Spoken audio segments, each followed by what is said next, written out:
Inch'Allah, puisque Allah a commencé à le faire, qui vient de nous rester qui va nous permettre, Inch'Allah, d'aider la santé. À présent, nous allons débuter cette cérémonie officielle, et comme je l'ai rappelé tantôt, du 13e congrès ordinaire de l'AMS, qui intervient dans un contexte assez particulier. Vous l'aurez sans doute remarqué, cette année-ci, on n'a pas mobilisé, comme à l'accoutumée, mobilisé de membres à travers les 14 régions qui auraient pu remplir de cette envie, mais pour être en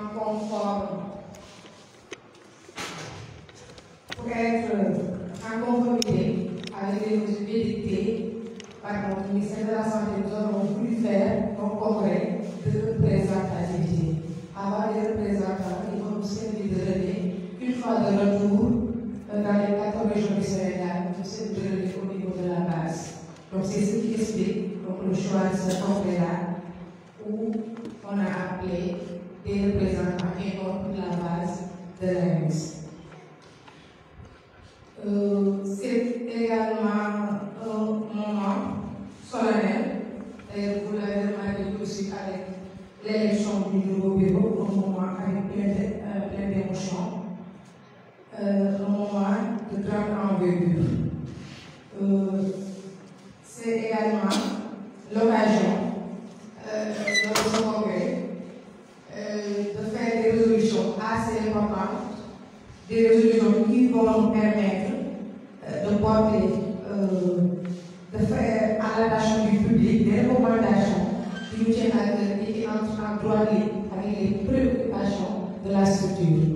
Donc nous allons revenir sur ces résolutions-là avec notre chère sœur, Aoussa de la section scolaire de Dakar, en classe de terminale, qui va revenir sur les résolutions que ce 13e congrès a tenu à faire au grand public, afin que l'on puisse tous ensemble gérer ces préoccupations-là. Donc, Aoussa, si elle est en place.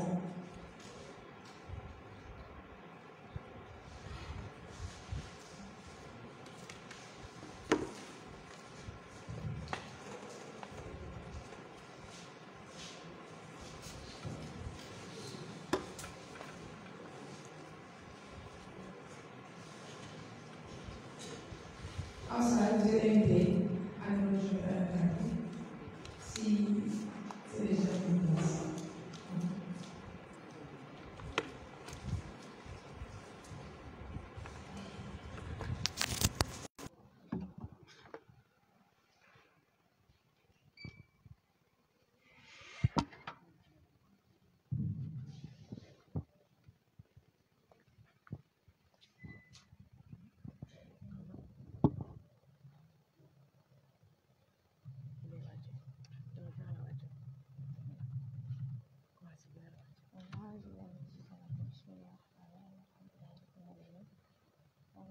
Chers frères et sœurs en la foi, après avoir rendu grâce à Allah et prié sur son noble prophète, par le biais de qui Allah a promis, Allah a réprimandé en même temps. Donc sur ce, nous vous disons Assalamu alaikum wa rahmatullah. Je m'en vais vous lire la proposition de résolution. Donc, en ce qui concerne ce 13e congrès de l'AMS. Du 30 avril au 1er mai 2021, s'est tenu à l'université Alioune Diop de Bambey le 13e congrès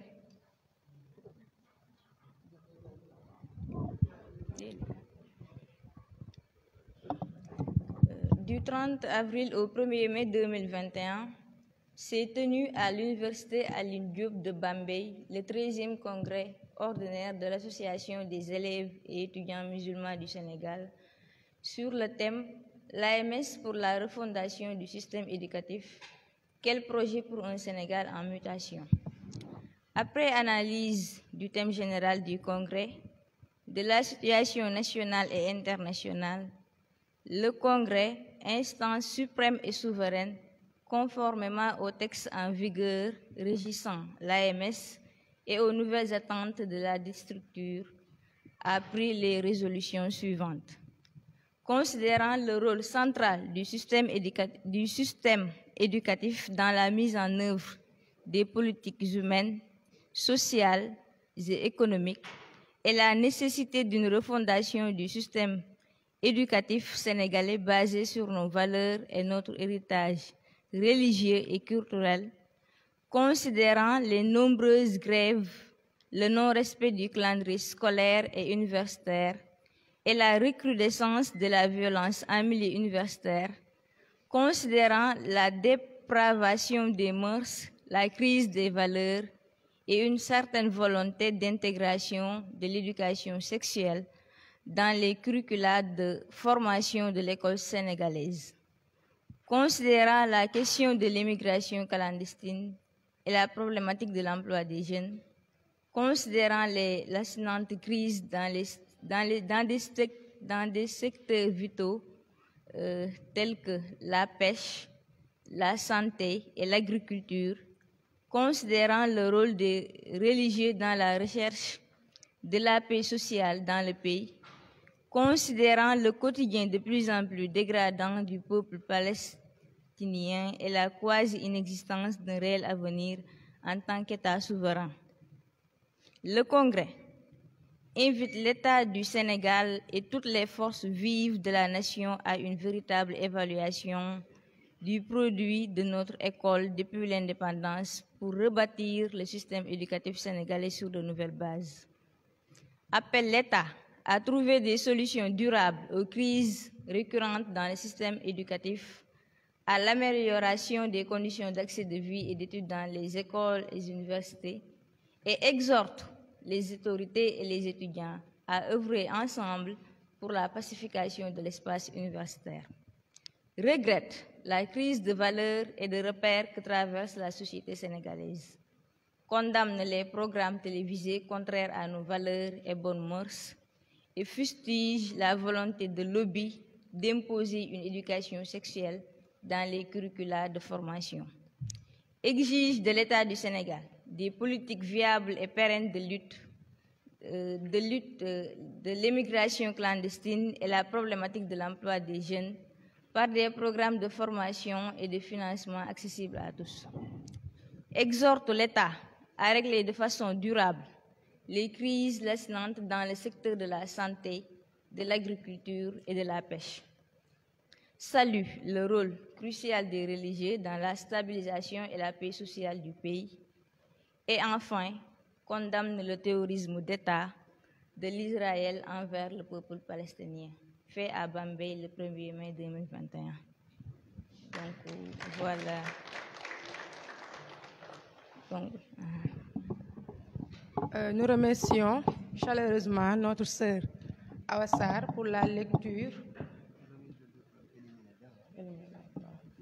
de ces résolutions. Merci beaucoup, Awa. Donc, Inch'Allah, nous allons partager avec le grand public ainsi qu'avec les médias ces résolutions d'une grande importance. Chers frères et sœurs en la foi, cette cérémonie officielle a été rehaussée de par la présence du directeur de la scolarité de l'UADB. Chers frères et sœurs, nous sommes très honorés aujourd'hui de partager cette cérémonie avec M. Mamadou Sarr, qui est le représentant du recteur de l'université Alioune Diop de Bambey, que nous appelons à nous rejoindre à la table. Nous sommes, monsieur, très honorés de votre présence.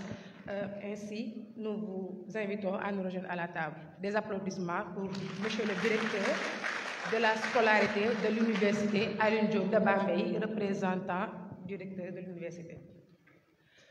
Nous sommes également honorés de la présence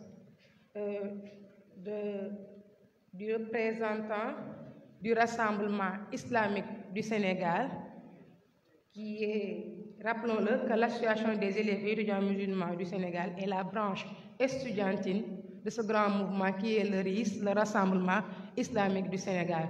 Nous avons également été gratifiés de leur présence, de leur soutien et conseil. Ainsi, nous appelons le représentant à venir également nous rejoindre à la table. j'appelle M. Ousmane Diallo à venir nous rejoindre à la table. Des applaudissements pour M. le représentant du RIS.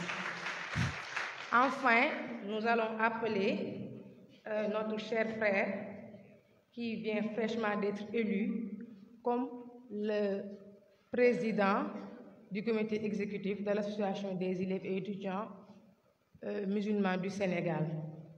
M. Issa Baboukar Diédhiou à venir nous rejoindre à la table.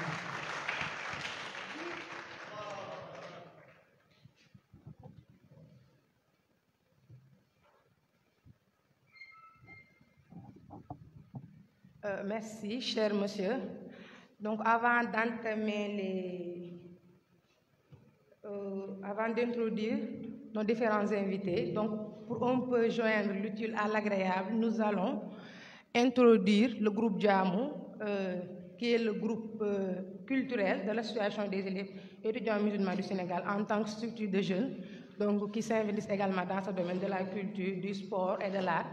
Donc, nous avons l'honneur également d'accueillir aujourd'hui nos chanteurs de la structure, le groupe Djamou. Donc, le frère Dardosso et son équipe sont invités à venir. Donc, nous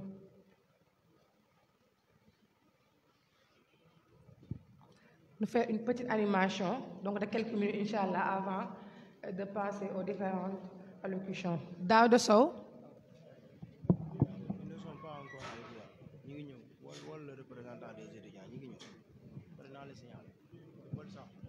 Donc nous nous excusons de ce petit désagrément, donc ils sont sûrement en train de rejoindre l'Assemblée. En attendant, nous allons sans tarder introduire également notre invité. Et nous sommes également honorés de sa présence aujourd'hui, M. Ibrahim Sakho, donc président de l'amicale de l'UFR Ecomige, ainsi que vice-président de la coordination des étudiants de l'université Alioune Diop de Bambey. Sous vos applaudissements, donc nous l'invitons à venir. Donc placer quelques mots à l'endroit de ces frères étudiants.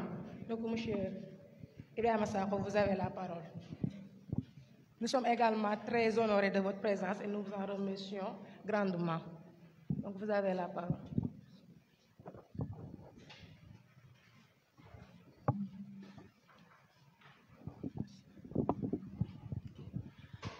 Assalamu alaikum wa rahmatullah. Je voudrais tout d'abord remercier l'amicale des élèves et étudiants du Sénégal AMS, association, pour cet insigne honneur qu'elle a fait à l'amicale, à la coordination, pour venir prendre part à ce 13e congrès.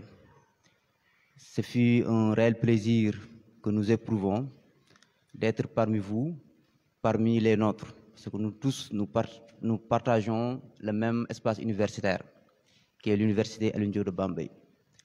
Et nous tenons aussi à remercier l'AMS, qui participe vraiment au service à la communauté.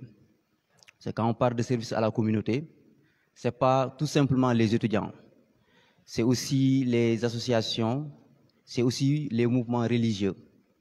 Et on voit souvent au sein de l'université des actions que mène l'association qui mènent vers le service à la communauté, comme par exemple des dons de dépotoirs d'ordures, mais aussi des journées de Set-Setal. Ça aussi, nous en tenons à vous remercier sur ça.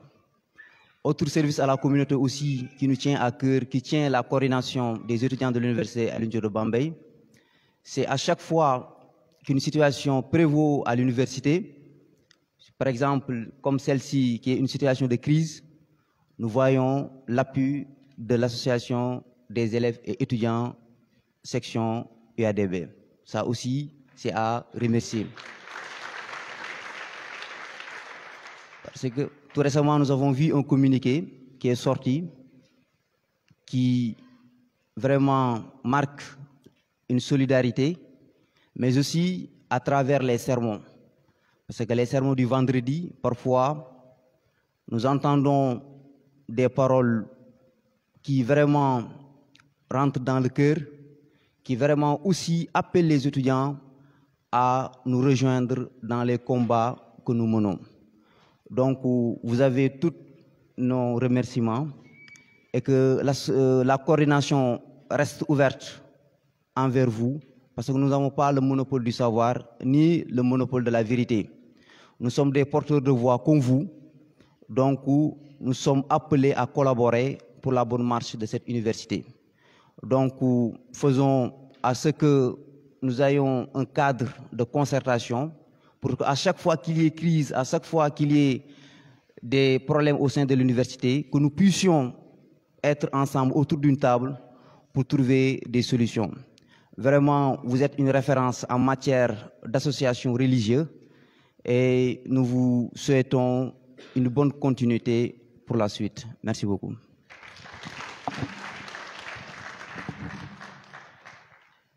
Merci beaucoup, Monsieur Ibrahim Sakho.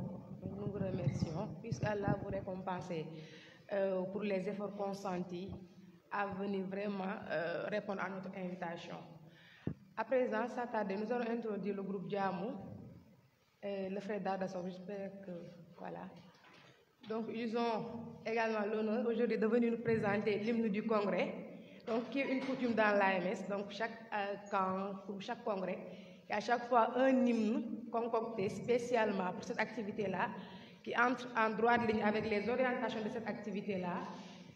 Et qui participe à entraîner à plus d'engouement, donc à ces orientations du moment. Donc, et comme je le dis ensuite, tous dans le fait de joindre l'utile à l'agréable. Donc, sous vos applaudissements, nous introduisons le groupe Djamou, donc pour que nous présentons l'hymne du congrès, de ce 13e congrès ordinaire de l'AMS.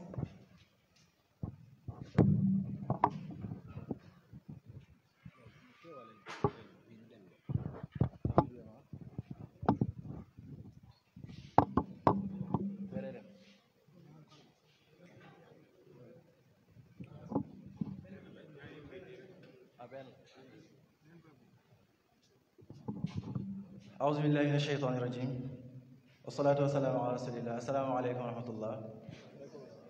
Ok, ñu ngi leen di ziar bu baax di leen présenter groupe Djamou. Man mon nom est Daouda Sow. maa ngi ci groupe Djamou depuis 2017.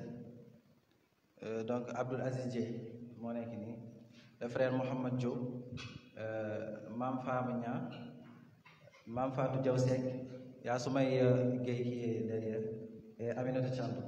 Donc ñi ñooy waa groupe Djamou incha allah. Donc hymne congrès bi nag enregistrement bi dañ ko tardé kii moo tax daanaka jotagoo leen ci, mais incha allah après xam naa di ngeen ci jot bu soobee yàlla. Mais pour l'instant da ngeen di déglu rek incha allah ñu waay leen ko incha allah. baax na hal antum musta'iduun aywa.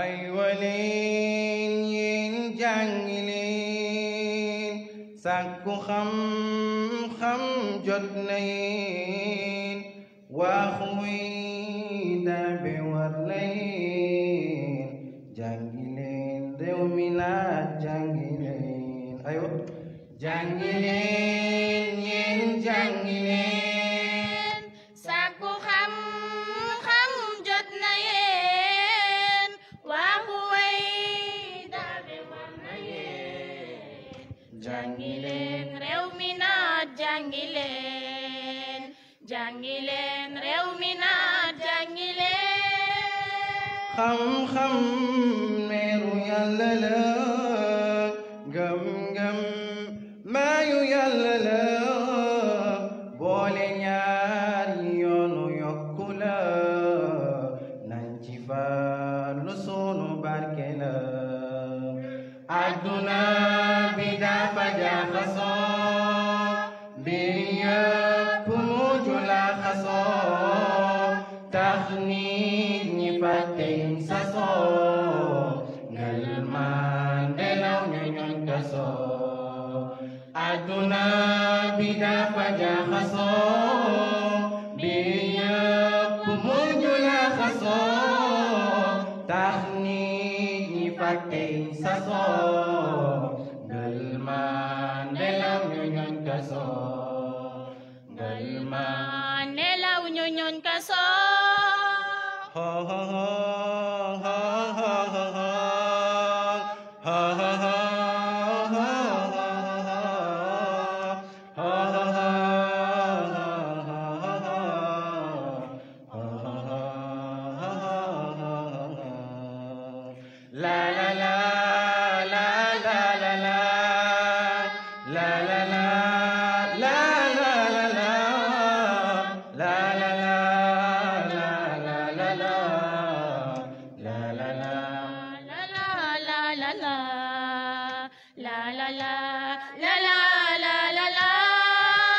ñoo ngi ci jamonoy xarale naanu tàggatat sunuy xale ngir yóbbu réew mi fu kawe góorgóorlu ci war na ku ne xarañte doon yoonu yokkute jumtukaay yi ñëw ma ne fu ne gëstoo xerlu war na ku ne ngir suqali ko ci pàcc wu ne ngir suqali ko ci pàcc wu ne ay waleen yéen jàngi leen sàkku xam-xam jot na yéen waxu wey daabe war na yéen jàngi leen réew mi naat jàngi leen ay waleen yéen jàngi leen sàkku xam-xam jot na yéen waxu wey daabe war na yéen jàngi leen réew mi naat jàngi leen réew mi naat jàngi leen.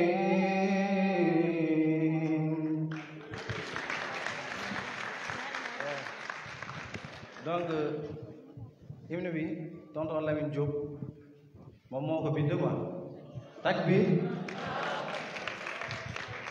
xam naa bu doon kii na mën na ñëw daa di andi tuuti rek ay leeral ci lan moo tax mu bind ko voilà lu mu ci jublu daal incha allah ñu ngi woon tonton Lamine Diop mu ñëw ci kaw incha allah takbir takbir incha allah allahu akbar.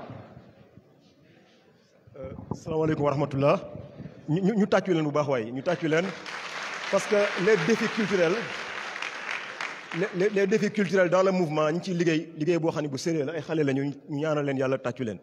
léegi man du ma ci guddal li ñu way moom mooy lii rek muy l'AMS pour la refondation du système éducatif quel projet pour un Sénégal en mutation loolu mooy li nga xamante ni comme chaque année noonu lay demee à chaque congrès ou bien chaque activité de l'AMS moo xam kan la wala lu ni mel dañuy jéem a tëgg way boo xamante ni day immortaliser activité bi c'est loolu la quoi ñi sant di gërëm ñëpp di jégalu bu baax a baax di leen encourager bu baax di leen soññ bu baax a baax merci.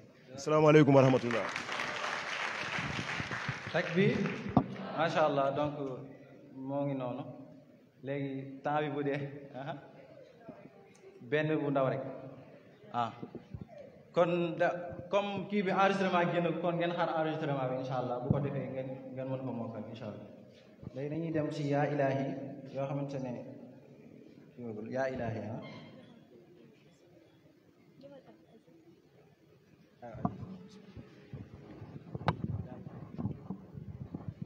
aywa bismillah ñu dem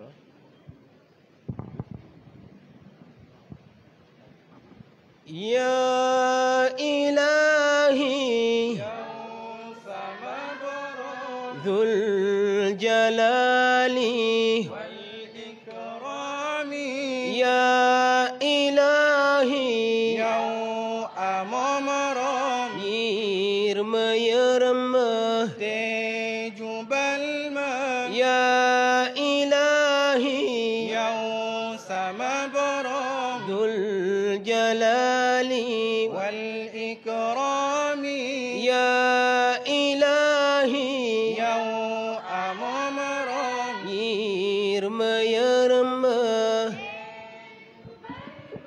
يا إلهي يا sama borom yaa ma bind ci suufu ban bi kon man bindeef la kon man sa jaam la man maa ngi lay ñaan bul ma bàyyi nanga ma muccal ci seytaane ak bokkaale bi nga dul baale yaa ilaahi yow sama borom zul jalaali wal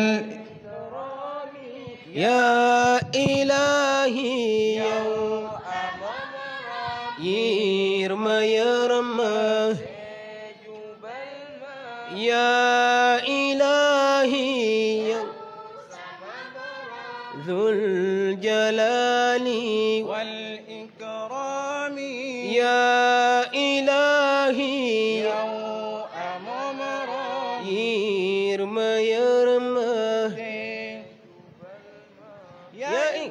yaa ilaahi yow sama borom zul jalaali wal ikraami yaa ilaahi yow ama morom yirma yërma jubal ma yaa rahmaanu yaa kariimu yaa aziizu yaa aziimu yaa waduudu yaa qadiiru yaa mujiibu yaa sabuuru yaa rahiimu yaa kariimu yaa aziizu yaa aziimu yaa waduudu yaa qadiiru yaa mujiibu yaa sabuuru ilaahi yow sama borom zul jalaali wal ikraami yaa ilaahi yow amorom yirma yërma te jubal ma yaa ilaahi yow amorom zul jalaali wal ikraami yaa ilaahi yow amorom yirma yërma jubal ma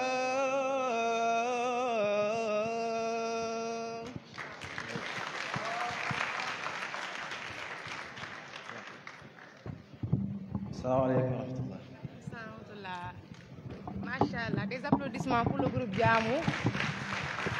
Donc, qui sont des élèves, des étudiants, donc qui, malgré leurs études, qui réussissent à nous contacter à chaque fois de belles chansons, très instructifs, donc qui enseignent, qui éveillent les consciences également. Donc, nous vous remercions et nous prions Allah subhanahu wa ta'ala pour qu'il vous récompense et qu'il vous fasse, qu'il vous donne plus d'avancement donc dans ce que vous entreprenez, Inch'Allah, à travers votre groupe Dia. Maintenant, sans tarder, nous allons donner la parole à M. Mamadou Sarr, qui, je le rappelle, est le directeur de la scolarité de l'université Alioune Diop de Bambey, qui nous honore aujourd'hui de sa présence en tant que représentant du recteur, donc qui va s'entretenir avec nous, des étudiants, et qui aura sans doute, Inch'Allah, son mot à dire par rapport à notre thème général. Donc, l'AMS pour la refondation du système éducatif, quel projet au Sénégal en mutation. Donc, à savoir que les élèves et les étudiants de l'AMS sont sensibles à tout ce qui touche donc, à l'université qui est notre milieu naturel. Donc, nous sommes non seulement sensibles, mais nous nous impliquons à chaque fois trouver des solutions à ces crises que nous rencontrons, mais également pour participer au développement socio-économique de ce pays. Donc, c'est important de le rappeler en tant que structure d'élèves et d'étudiants. Donc, M. Mamadou Sarr, vous avez la parole.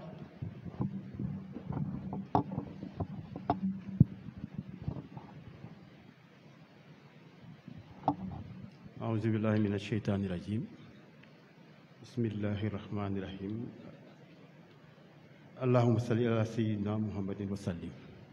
Assalamu alaikum wa rahmatullah. Mesdames, Messieurs les responsables du Rassemblement islamique du Sénégal,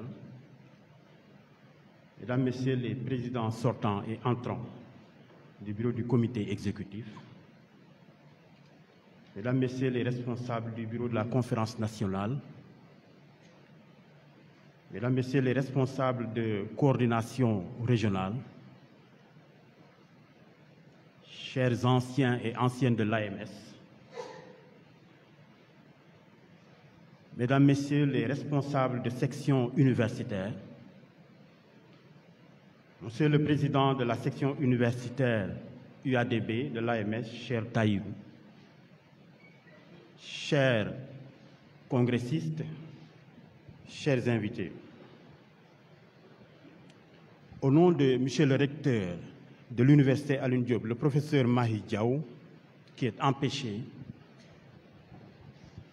je voudrais tout d'abord exprimer ma fierté de venir répondre à l'invitation de l'Association des élèves et étudiants musulmans du Sénégal, AMS, à l'occasion de son 13e congrès dont le programme se déroule aujourd'hui dans notre institution. Je présente au nom du recteur tous mes remerciements et exprime ma gratitude à Monsieur le Président de l'AMS et à ses collaborateurs pour cette invitation. Je les remercie aussi pour le choix qu'ils ont bien voulu porter sur notre université pour abriter le programme du 13e congrès de l'AMS. C'est pour nous l'occasion de réitérer que l'UADB, l'Université Alioune Diop de Bambey, reste disposée à accueillir aujourd'hui comme demain vos activités et les activités de cette nature, des activités qui entrent dans le cadre de la formation des étudiants. Nous savons que les membres de l'AMS de la section locale s'investissent dans le tutorat, dans l'encadrement des étudiants en dehors des salles de classe, et cela est excessivement important pour justement la réussite de ces étudiants-là. Vos activités aussi sont des activités de formation citoyenne. Le président de l'Amicale l'a dit tout à l'heure, il s'agit d'activités d'investissement humain qui entrent dans le cadre de l'assainissement aussi bien des campus pédagogiques que des campus sociaux. Vos activités, enfin, et surtout, sont des activités de formation à la vie, juste formation à la vie. De par le processus d'implémentation des valeurs islamiques qui constitue la lame de fond de votre organisation. Le thème de votre congrès portant sur la refondation du système éducatif est un thème pertinent et aussi un thème d'actualité, surtout pour l'enseignement supérieur, notamment avec le débat actuel sur l'évaluation de l'application de la réforme de 2013. C'est vrai qu'il y a eu un panel qui a été déjà organisé en prélude à ce congrès, mais pour rappel, la concertation nationale sur l'avenir de l'enseignement supérieur, CNAES, organisée en août 2013, avait abouti aux 11 décisions présidentielles relatives à l'enseignement supérieur et à la recherche. Ces 11 décisions visaient à réorganiser le système d'enseignement supérieur et de recherche. Parmi ces décisions, on peut citer la décision numéro 2, D2, qui consistait à mettre les technologies de l'information et de la communication au cœur du développement de l'enseignement supérieur et de la recherche pour améliorer l'accès à l'enseignement supérieur et l'efficacité du système. Au plan local comme ailleurs, l'application de cette décision s'était traduite et s'est traduite par l'enseignement de l'informatique dans toutes les UFR et les spécialisations en informatique, mais aussi l'informatisation, la digitalisation de la gestion administrative et pédagogique des étudiants, de l'inscription aux délibérations et même à la production des attestations et des relevés de notes. On peut également citer la décision numéro 3 qui vise à améliorer le pilotage du système éducatif, du système d'enseignement supérieur et de recherche et de réformer la gouvernance des établissements publics d'enseignement supérieur. L'application de cette décision avait permis aussi de généraliser l'application du système LMD, mais aussi de lancer les questions d'assurance qualité de l'enseignement supérieur. Nous pouvons en citer d'autres, comme la décision 6 qui consiste à faire de l'étudiant un acteur de sa formation pour favoriser sa réussite et améliorer ses conditions de vie. Faire de l'étudiant un acteur de sa formation et le placer au centre du dispositif de gouvernance avait permis aussi à l'université Alioune Diop de mettre en place un système de concertation, déjà d'organisation de la représentation estudiantine depuis la salle de classe jusqu'à la coordination et de discuter avec les représentants des étudiants. Mais vous le voyez bien, malgré toutes ces réformes, le système reste gangréné par des crises, par des perturbations. Et c'est cela qui, encore une fois, rend votre thème pertinent parce que la réflexion aussi doit continuer pour la refondation du système. Votre thème s'intègre donc très bien dans le contexte actuel. Ce contexte de l'enseignement supérieur sénégalais et les conclusions seront les bienvenues. Déjà, la déclaration de tout à l'heure, déclaration dite de Bambey, devra être envoyée à M. le recteur. Mesdames et messieurs, voilà les quelques mots que je voudrais partager avec vous.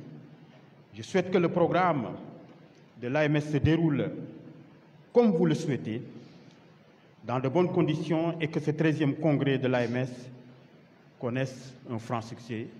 Je vous remercie de votre attention. Merci beaucoup, M.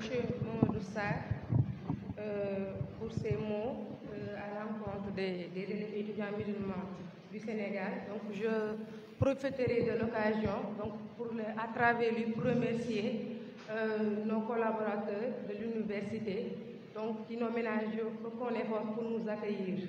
À chaque fois, nous nous sentons à l'aise, nous nous sentons chez nous, à chaque fois que nous venons à l'université Alioune Diop de Bambey.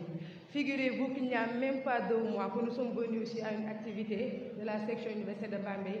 Nous voilà encore revenus et ils nous accueillent les bras grands ouverts à chaque fois.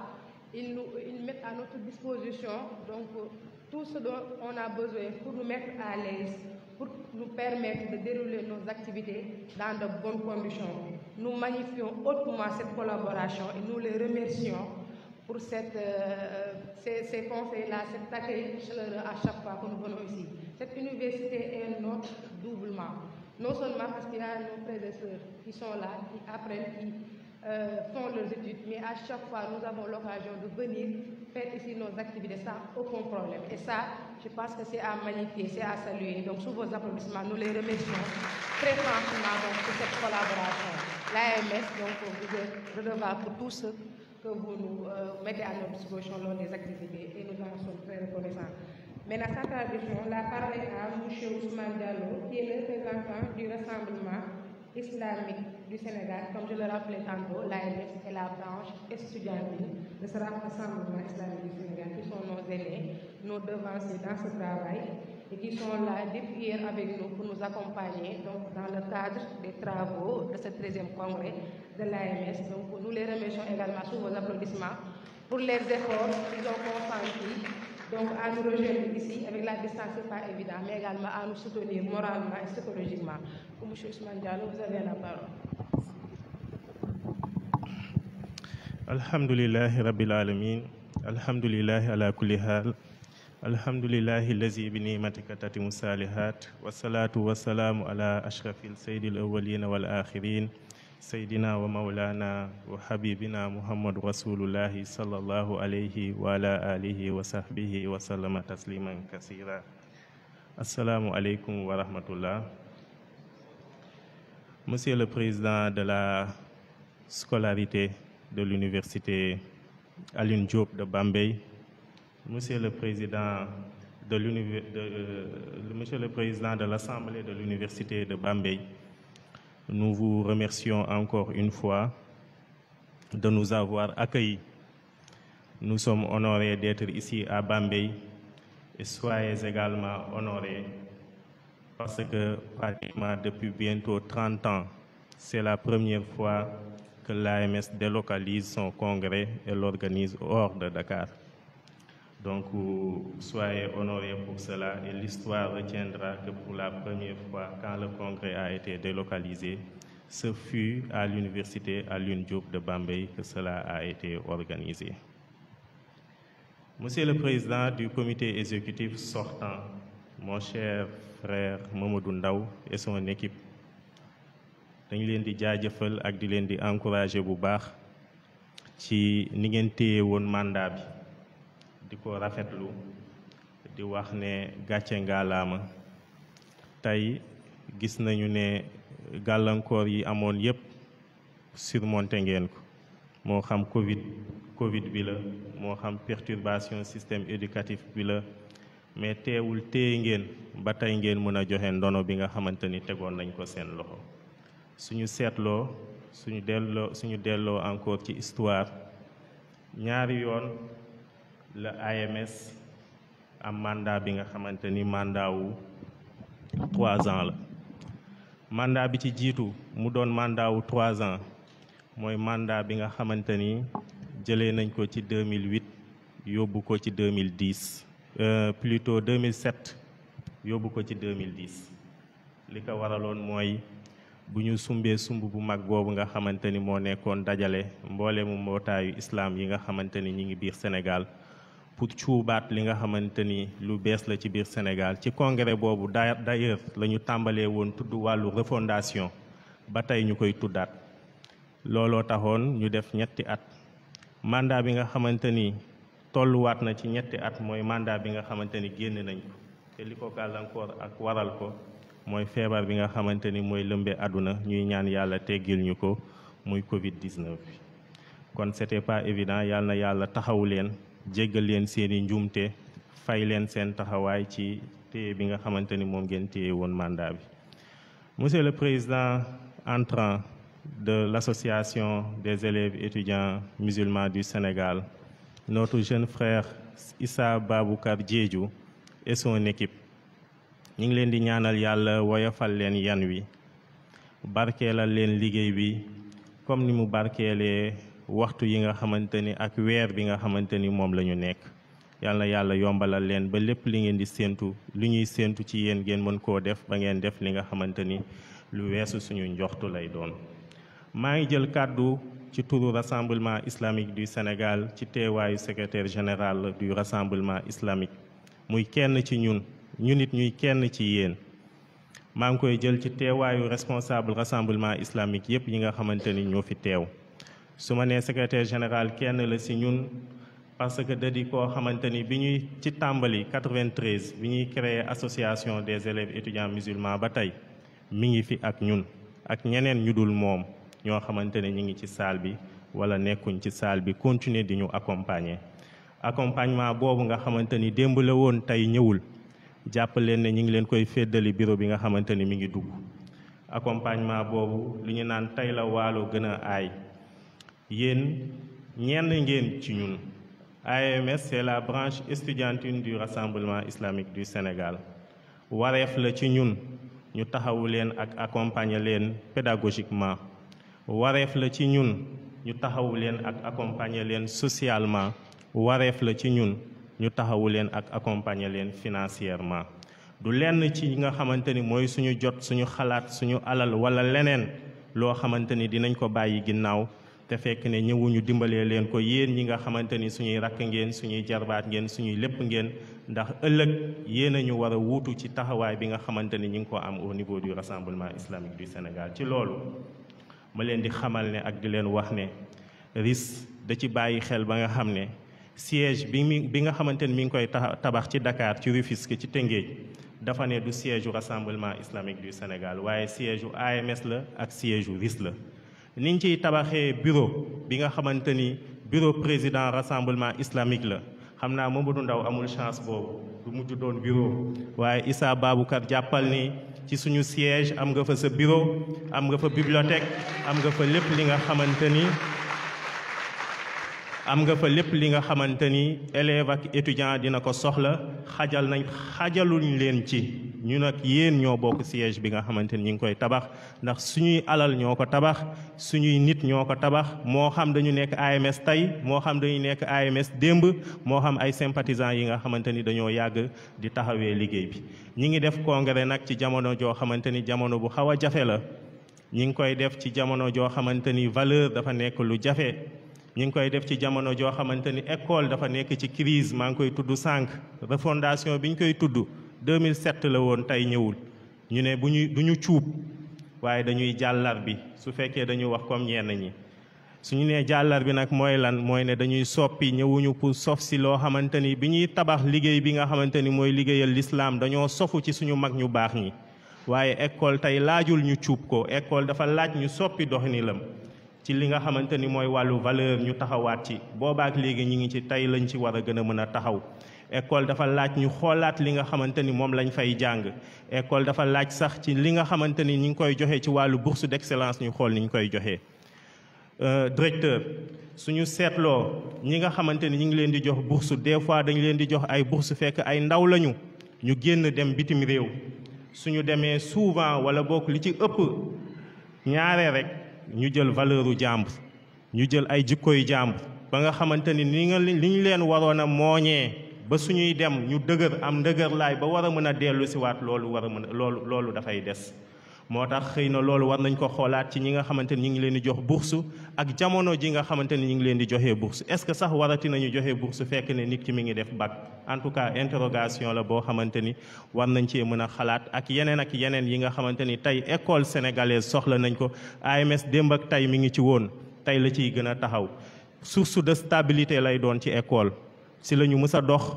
ci la ñu war a dox itam loolu mooy digle bi nga xamante ni dañ leen koy jox source de stabilité la source accès la war a doon de facilité ci wàllu li nga xamante ni mooy médiation ci bépp crise bi nga xamante ni am na waaye surtout au-delà des valeurs yi ma tudd alternative la war a doon ci wàllu proposition de solution ci jafe-jafe yi nga xamante ni école mi ngi koy jàngoonteel ndaw teewuta am xalaat yu ñaw ak yu rafet ba nga xamante ni soo ko gaaralee ñi nga xamante ni ñooy jiite université ñu mën la cee àndal kon ñi ngi def congrès bi ci jamono jooju ba pare jël congrès bi duppee ko nag ban projet de société wala boog ban projet système éducatif la ñu war a def ci société bi nga xamante ni ñi ngi nekk en mutation li may daanelee mooy di leen wax ne Sénégal soppeeku na AMS yàlla dimbale na ko bi ñu koy créé ak léegi ñaari génération daana ko traversé na ko ndax lu ëpp demi-siècle mi ngi koy dund moo tax tey am na ñi nga xamante ni jiitu nañu am na lenn lu ñu bokk ci li nga xamante ni wàllu histoire la am na ñi nga xamante ni ñi ngi école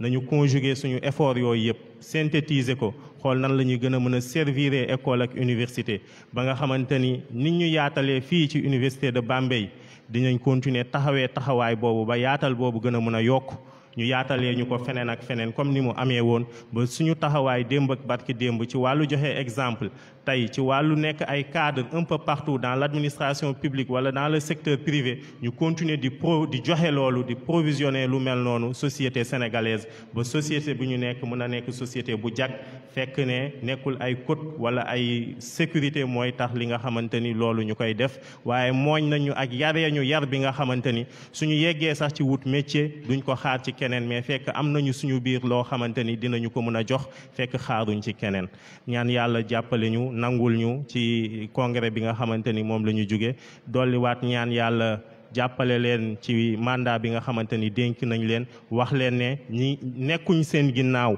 mais ñu nag yéen incha allah ñooy defandoo mandat bi nga xamante ni jox nañ leen ko jërë ngeen jëf.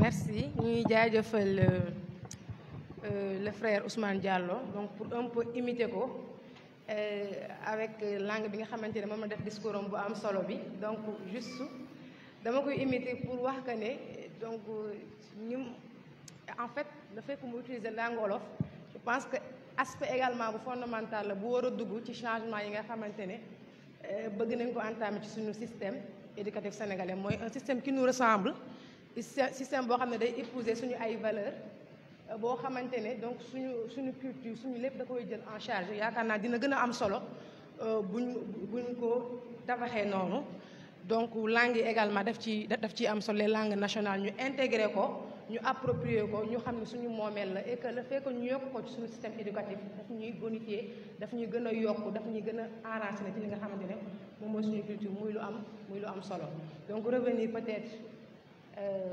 terminer avec le nouveau président de l'association des élèves et étudiants musulmans du Sénégal, monsieur Issa Babacar Diédhiou, donc sollicité ci assemblée bi yëpp ñu yokk ko ay ñaan donc surtout en ce mois béni de Ramadan ñu gën ko dooleel ci ay ñaan surtout lu am solo la donc yàlla gën ko dëgëral yàlla gën ko taxaw ba yan bi xëy na diis na mais yàlla mën na ko oyofal donc buñ ko ci jàppale yàlla na yàlla oyofal yan bi yow ak sa équipe bi yëpp donc nous te donnons la parole pour nous gratifier de votre discours en tant que nouveau président du comité exécutif de l'association des élèves étudiants musulmans du Sénégal.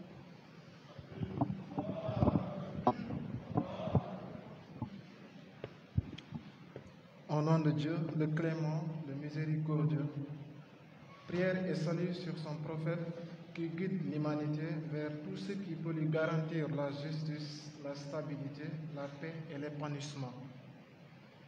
Que la paix soit sur sa famille et ses compagnons.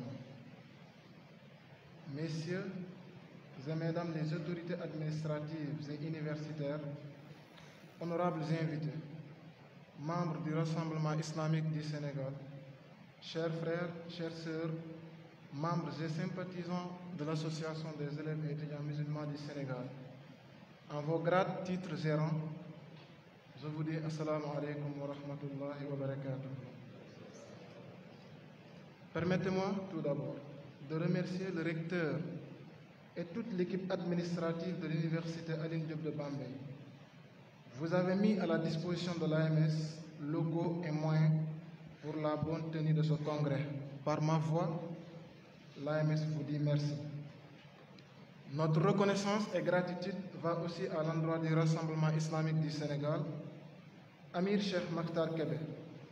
Vos équipes ont bien supervisé, soutenu et accompagné toutes les instances préparatoires de ce congrès. Dans mon prédécesseur, Amir Mamadou Ndaw, je retiens essentiellement 3 valeurs: le charisme, le sens absolu de la responsabilité et l'engagement sans faille pour l'atteinte des objectifs de l'AMS. Cher Président, de vous, nous avons beaucoup appris et Inch'Allah, nous ferons nôtre ce que vous nous avez enseigné. Recevez nos remerciements et nos prières afin qu'Allah vous accompagne dans vos nouvelles missions. Aujourd'hui, le plus grand mouvement d'élèves et d'étudiants du Sénégal a porté son choix sur ma modeste personne pour en être le premier de ses serviteurs. Je ne saurais expliquer les motivations de ce choix. Je suis juste conscient qu'avec l'aide et le soutien d'Allah et votre engagement, vous, mes frères et sœurs de l'AMS,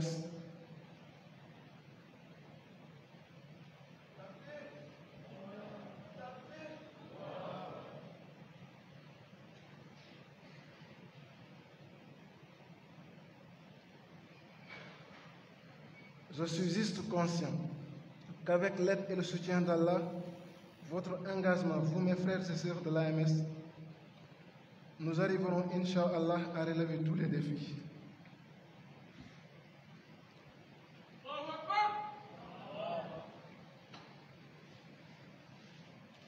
Chers frères, chères sœurs, je me présente devant vous, non pas en président, mais en humble serviteur qui sollicite le soutien de son Seigneur, Allah, et votre engagement pour une AMS plus représentative, forte et leader. Puisse Allah subhanahu wa ta'ala nous accompagner et nous soutenir durant ces 2 longues années.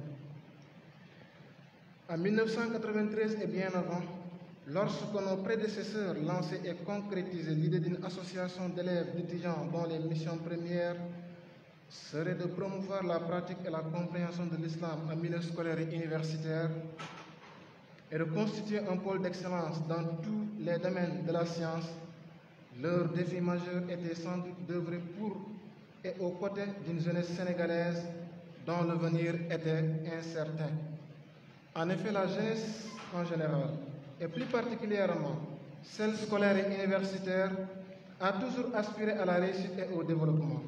Face à cette aspiration, les politiques d'emploi des différents régimes qui se sont succédés au Sénégal n'ont pas été à la hauteur des attentes de cette jeunesse, poussant des milliers d'entre eux à s'engouffrer dans la brèche de l'immigration clandestine, en y léchant non seulement leur vie, mais aussi et surtout leur dignité.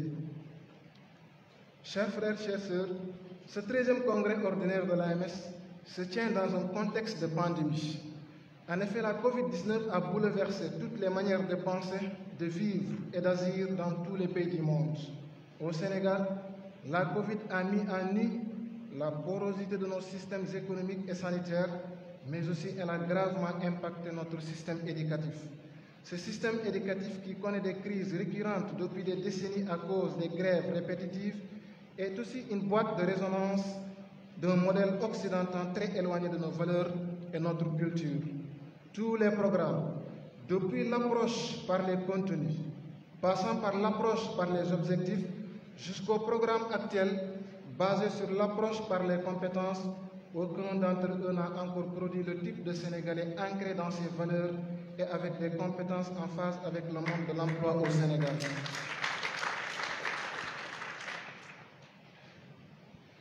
À côté de cette crise de l'emploi et de l'éducation, notre pays traverse une crise encore plus aiguë, celle des valeurs.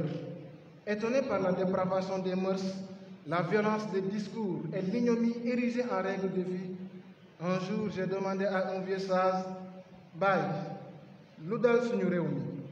Et avec une voix grave, le sage me dit, Dom, ku wàcc sa ànd boo yéeg mu toj mbaa borom xarab la. Dom, ñun ay ceddo lañu, duñu sàcc, duñu fen, duñu wor, liggéey dundee lañu xam. Je lui réponds, Baye, li nga wax de mooy islam. Nous ne disserterons pas sur la place de la responsabilité, de la dignité, de l'honneur, du travail et de la vérité dans l'islam. Juste marteler avec force et vigueur qu'il faut rebâtir une société d'honneur, de valeur et de travail. La refondation de notre société est plus qu'une nécessité. Quoi de mieux que l'éducation pour y arriver?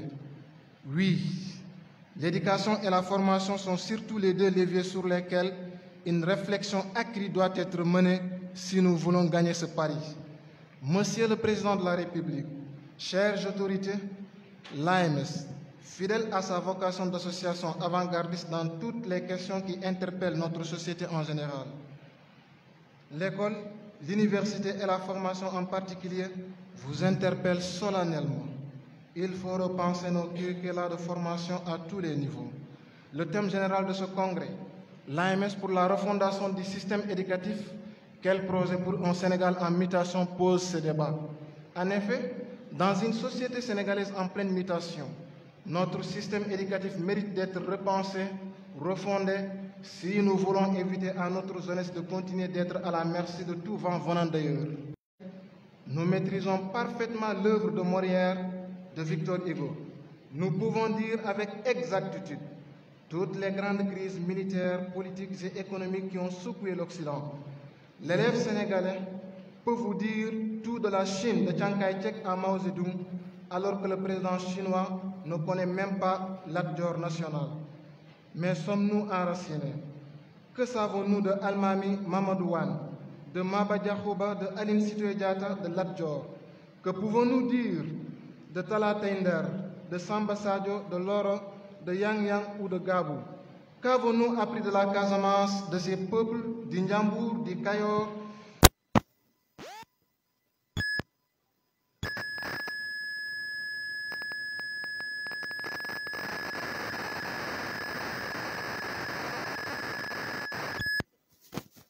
Je citera sa leçon du CM2.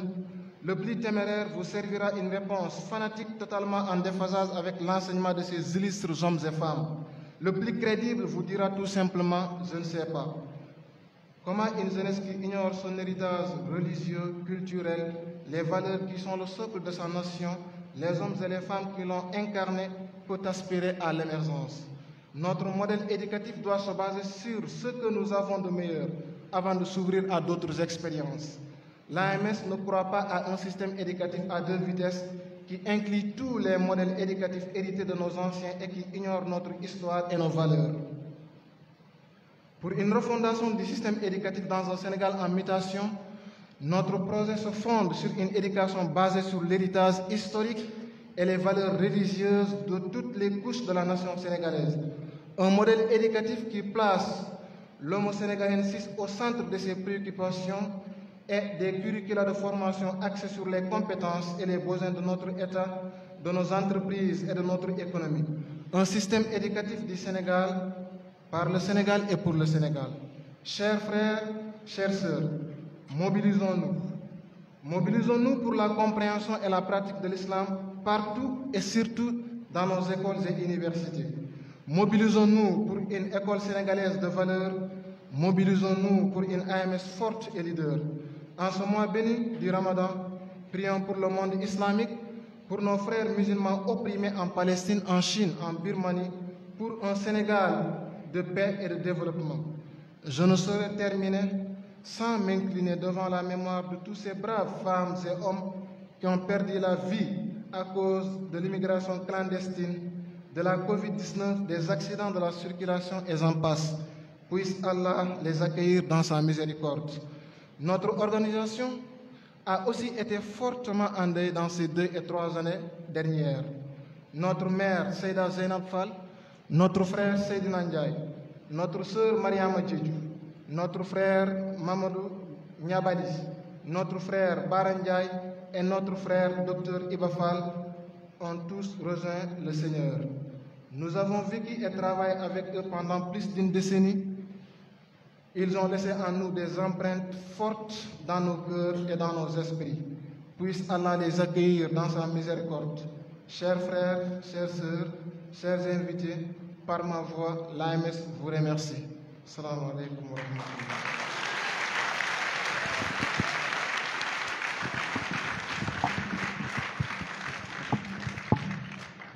Machallah, nouveau Amir du comité exécutif de l'AMS. Le discours a été clair, un discours qui galvanise, un discours qui nous rappelle énormément de choses. Donc, puisse Allah subhanahu wa ta'ala vous récompenser pour ces mots qui sont venus nous réconforter et nous engager plus dans ce chantier d'Allah. Sachez que vous ne serez pas seul, Inch'Allah. Donc, nous allons vous accompagner, nous allons prier pour vous et Inch'Allah, nous allons, avec l'aide d'Allah, arriver donc, à relever ce défi. Et Inch'Allah, nous avons confiance en vous, chers amis. Puisse Allah vous faciliter cette tâche. Nous voilà au terme de cette cérémonie officielle.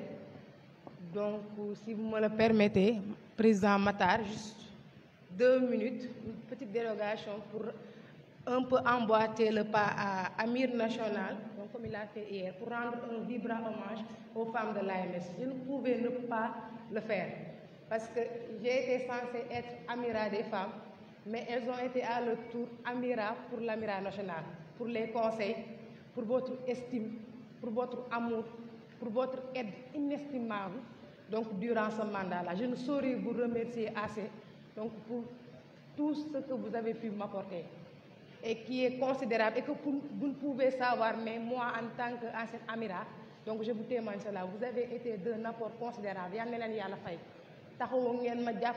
ça me va droit au cœur. Je ne pouvais ne pas le dire, tellement votre apport a été grandiose. Donc vous êtes formidables, vous les femmes de l'AMS, vous êtes braves. Et Inch'Allah, je sais qu'avec la nouvelle Amira, vous allez relever les grands défis. Donc, Amira, soyez-en rassurés. Donc, nous allons terminer par remercier donc, tous les invités, vraiment pour l'effort, pour les déplacements. Soyez-en récompensés par Allah le Tout-Puissant, monsieur le directeur de la scolarité, monsieur le représentant du DIS, chers congressistes. Donc, vous avez sillonné les 4 coins du Sénégal. Vous êtes venus des différentes régions rien que pour venir assister à cette activité. Ça n'a pas été du tout facile de pouvoir donc, continuellement assister aux activités depuis hier. Puisse Allah, subhanahu wa ta'ala, vous récompenser pour ces efforts-là. Donc, nous allons, sans tarder, donc, passer à l'hymne national de l'AMS. Donc, différent de ce hymne du Congrès déjà chanté, il s'agit à présent de l'hymne national de l'AMS, donc un hymne spécialement conçu pour nous. Donc je ne saurais terminer sans remercier, vous allez m'excuser, les médias ici présents, spécialement Bambey TV. Donc sous vos applaudissements, nous les remercions pour le déplacement, donc pour avoir bien voulu venir couvrir cette activité de grande envergure. Merci beaucoup, puisse Allah également vous récompenser et puisse Allah aussi également donc vous renforcer davantage dans vos différents travaux. Nous allons appeler, donc pour terminer en beauté, le frère Daouda Sow pour venir diriger donc l'hymne et prier pour que vous retourniez en paix et que vous retrouviez les cieux en paix, Inch'Allah. Daouda Sow, donc rapidement, nous allons chanter l'hymne et libérer l'Assemblée, Inch'Allah.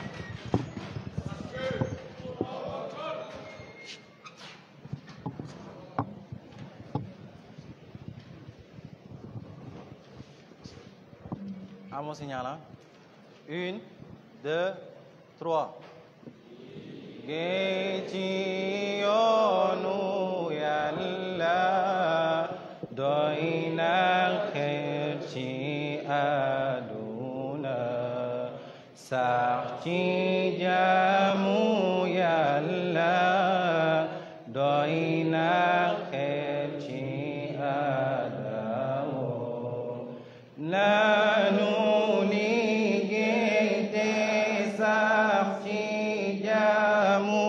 yàlla looloo tax ñu bind ñu nekk ay ndaw te dëgmal àdduna wara xam jëf te sellal ko wara xam jëf te sellal ko fekk ay gawte tëri xam-xam wara soppi feeñal te leeral ganu jiitu woon nanu ay ndaw ci yoon woo fipp woon xare ñoon nanu leen roy kon ñu texe jubluwaay yee ka bari waaye yoon wee ka bennoo jamono yee ka wuute jubluwaay ñoo ka yamoo yàlla nu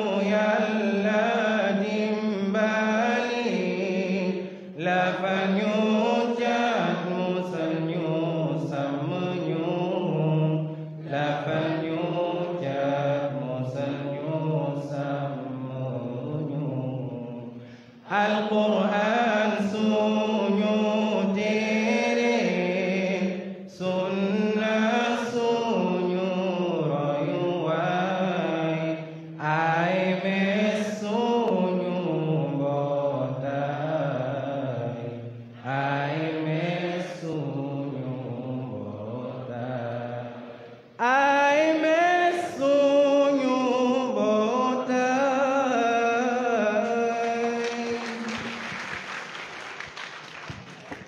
ربنا تقبل منا إنك أنت السميع العليم وأتب علينا إنك أنت التواب الرحيم ربنا لا تزغ قلوبنا بعد إذ هديتنا وهب لنا من لدنك رحمة إنك أنت الوهاب اللهم نجنا من النار اللهم ادخلنا الجنة اللهم إنك عفو كريم تحب العفو فاعف عنا سلام القول من رب رحيم لا إله إلا أنت سبحانك إني كنت من الظالمين سبحان ربك رب العزة عما يصفون وسلام على المرسلين والحمد لله رب العالمين يعني يا نقول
gars yi dañuy toog wala ñu taxaw mën nañ taxaw de ah taxaw moo gën waaw ñu taxaw waaw lii nii day feeñaale question lañ may posé ban question da ngeen posé question ma tontu wala damay présenté wala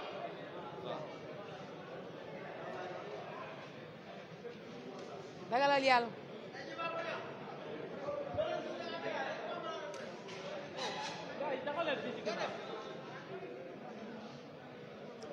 mën nga daw waaye du yow ngeen la def président la nga def taxawal nii dama bëgg président c'est bon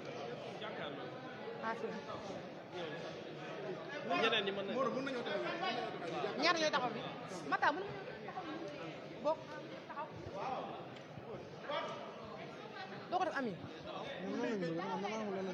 dañuy posé ay question rek nga tontu waaw ci digg ngay tax dañuy posé question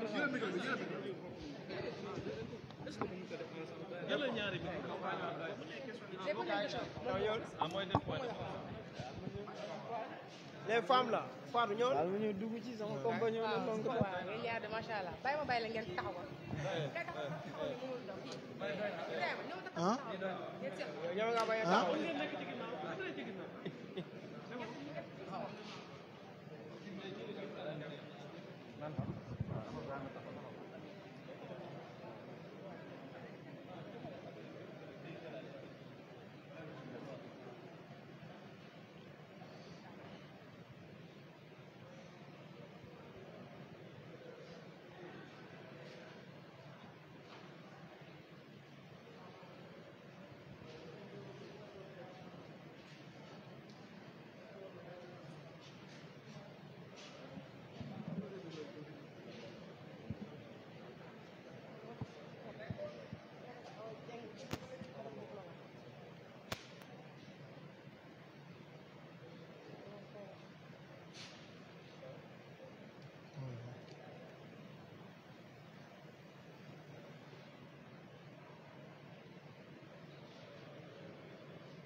Bismillah, alhamdulillah wa salatu wa salam ala rasulillah.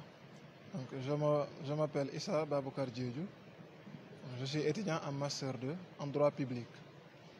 Je suis aussi éventuellement le nouveau président élu donc de l'AMS pour un mandat de 2 ans, allant de 2021 à 2023, Inch'Allah.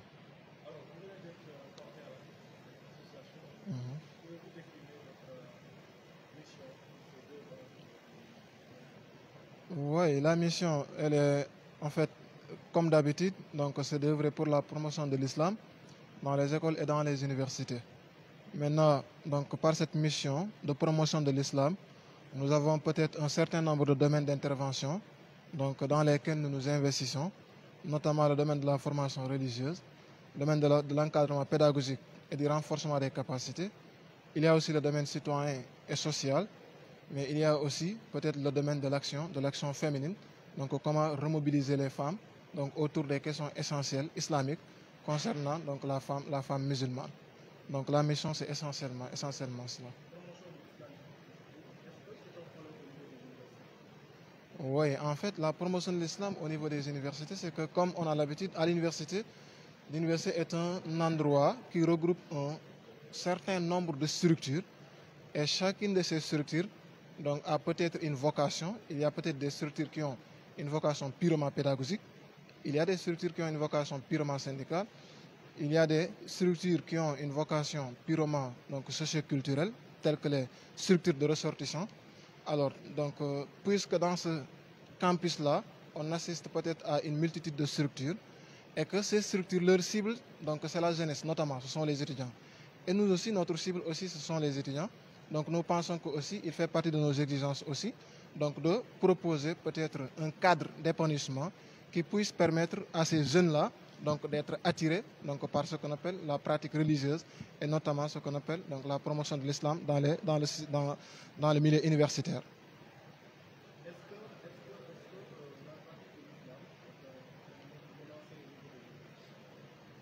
Pas tout à fait, parce qu'en réalité, comme on a l'habitude de le dire, donc le Sénégal est un pays musulman, à 95% de musulmans. J'en veux pour preuve quand on est dans le mois de Ramadan, donc toutes les horaires de restauration au niveau du campus donc, changent en faveur des musulmans. C'est parce que la majorité donc, des étudiants qui sont au campus sont des musulmans.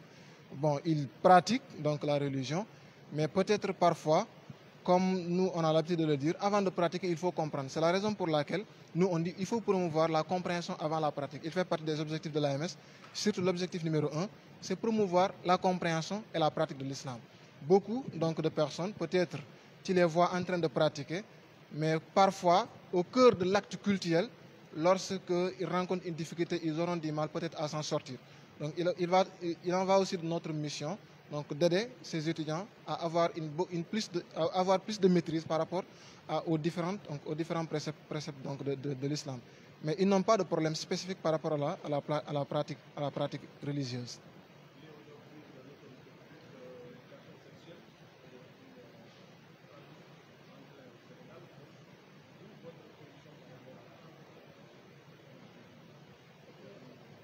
Oui, bon, en fait, notre position, c'est notamment la position de l'islam. C'est que chaque chose, en islam, il n'y a pas de sujet tabou. Tous les sujets sont enseignés en islam, mais avec toute la sagesse qu'il faut, au moment où il faut, et avec la cible bien déterminée. Ok? L'on ne saurait enseigner donc des questions islamiques relatives à la vie conjugale aux petits-enfants qui sont au niveau de la préscolaire. Donc chaque question en islam est traitée au niveau de l'échelle appropriée. Je me rappelle un jour, lorsque une femme était venue demander au prophète alayhi salatu wassalam, par rapport à ses menstrues, le prophète lui met en rapport avec son épouse Aïcha. Il dit à Aïcha, amène-la et explique-la. Pourtant, il pouvait l'expliquer devant tous les autres musulmans, mais c'est parce que ce n'est pas une question appropriée donc devant tous les musulmans. Ça veut dire que la question de la sexualité, c'est un sujet comme tous les autres sujets, et l'islam n'a pas de tabou. Toutes les questions sont enseignées en islam, mais à l'échelle appropriée. Donc c'est ça notre proposition par rapport à l'éducation sexuelle.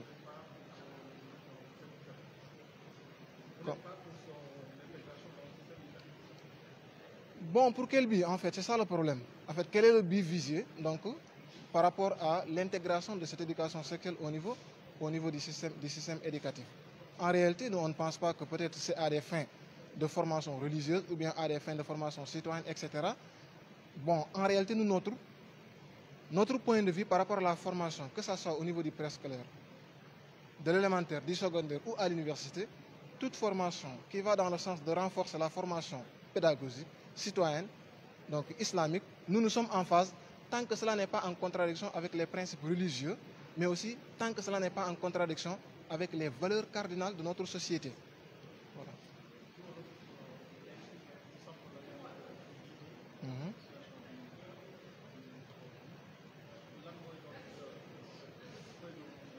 Waaw, suñu feuille de route donc comme ni ma ko waxee sànq mooy li nga xamante ne moom mooy suñu mission, la mission de l'AMS bien définie bi nga xamante ne donc dañ ko bind ci suñuy texte mu leer ñu wax ne que suñu mission mooy naka la ñuy def donc ba promouvoir islam ci université yi ak école yi, naka la ñuy def ba siiwal l'islam comme ni nga xamante ne am na ñeneen ñi nga xamante ne ñu ngi ci université ak école yi di woote leneen di ko siiwal ñun aussi ñu porté wu volontaire pour aussi siiwal li nga xamante ne moom mooy l'islam ci école yi ak université yi. bu fekkee ñoom dañoo am fit taxaw di siiwal seen i mbir yoo xamante ne xëy na sax ñu dañoo jàpp ne yàlla gërëmu ko ñun ñoo leen war a ëpp fit di siiwal li nga xamante ne moom la yàlla gërëm ci école ak ci université yi. loolu mooy li nga xamante ne moom mooy sunu mission. ci wàllu éducation religieuse ci campus universitaire yi donc wax naa ko sànq mooy de façon générale Sénégal amuñu problème ak religion.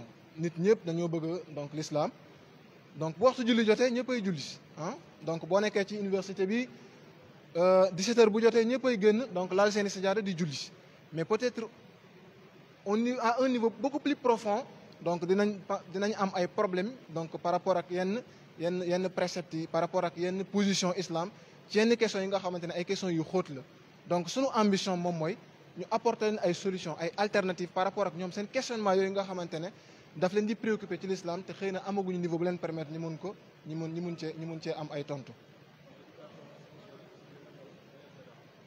éducation sexuelle ci biir école ñun dañu jàpp ni question la rek comme yeneen question yëpp te islam donc amul sujet boo xamante ni daf koy daw islam lépp lay jàngale. islam lépp lay jàngale yonent bi sax da doon jàngal saxaaba yi naka la doon demee wanaat mais nag mbir bu nekk dafa am fu ñu koy jàngalee ak ñuñ koy jàngal.